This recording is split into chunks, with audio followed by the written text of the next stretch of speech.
You have definitely by now in 2024 heard the saying that goes like every masterpiece has its cheap copy. And what if I told you that people think the YouTube channel Robust Reacts matches up perfectly with this saying? But before we talk about that, let's talk about 10 years ago where Jelly, Slogo, and Quibblecop started recording videos together. Yes, 10 years ago, Quibblecop, Jelly, and Slogo started recording gaming videos together. In their gaming videos, the main game that they were known for was Grand Theft Auto 5, and I can say that they did make many people's childhoods. Fast forward a few years though, Quibblecop ended up leaving Jelly and Slogo, leading Jelly and Slogo to become a duo. But Jelly and Slogo were not a duo for long because only a few months later, they invited Crainer to the group. And ever since Crainer joined, some ups and downs have definitely happened involving Crainer leaving but then joining back. But the main shock was that Jelly announced that he was leaving Slogo and Crainer to record solo videos. Only a few weeks after Jelly announced leaving the group to record solo videos, the solo videos only lasted a few weeks until he started recording with Quibblecop. Now in Jelly's leaving video, he did say that there was no beef between him, Slogo, and Crainer, but there's definitely beef behind the scenes, as Crainer said in this one SLG video. I don't like Jelly right now, and I don't like Quibblecop. This is the reason I don't like Jelly right now, okay? You remember the original video about him leaving the group, right? Him leaving the group is true.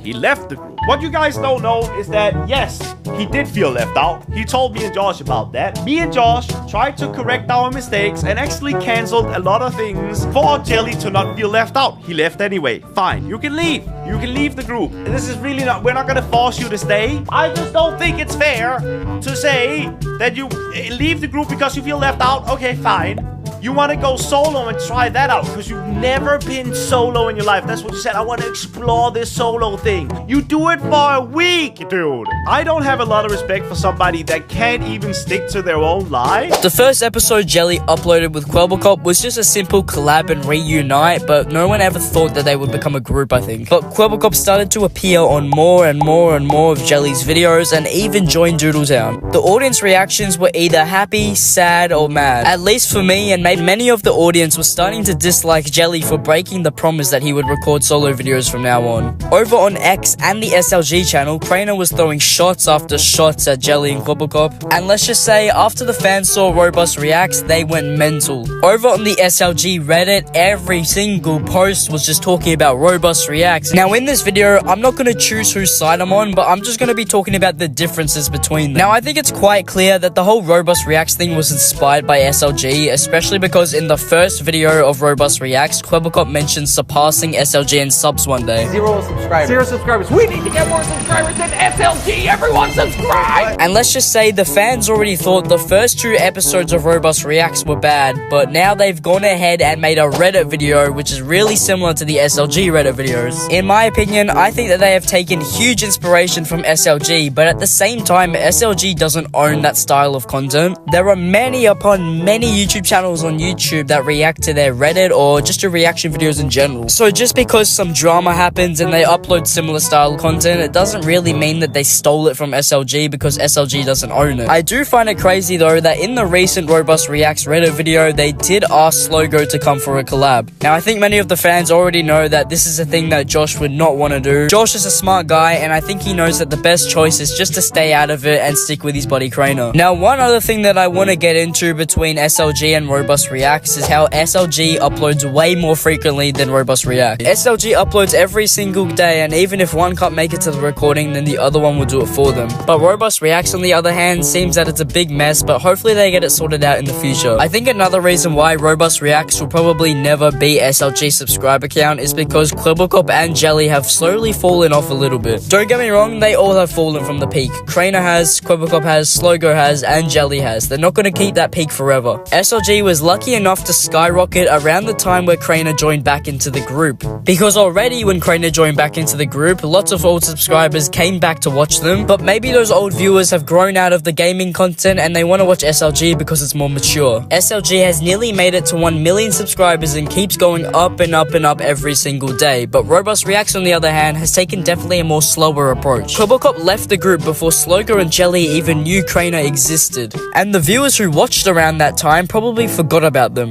But Crainer was more recent to the group and probably more well known because all 3 of their channels, Jelly, Slogo, and Crainer, all had their peak viewership relationship when Crainer was in the group. Let me know what you guys think of this whole Robust Reacts versus SLG thing going on right now. And let me know, who would you rather watch if you could only choose one for the rest of your entire life?